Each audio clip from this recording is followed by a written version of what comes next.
My mother's last days. I never expected our last conversation to be so ordinary. My mother and I never had the smoothest relationship, always back and forth, oil and water.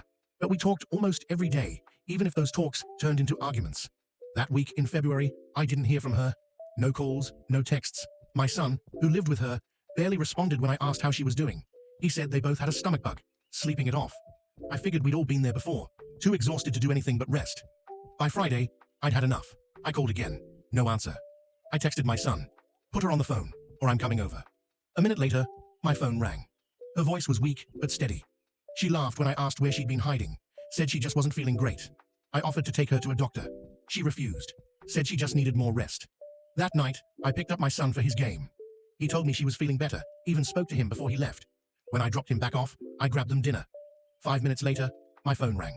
Dad, something's wrong. I turned the car around so fast, I barely remember driving.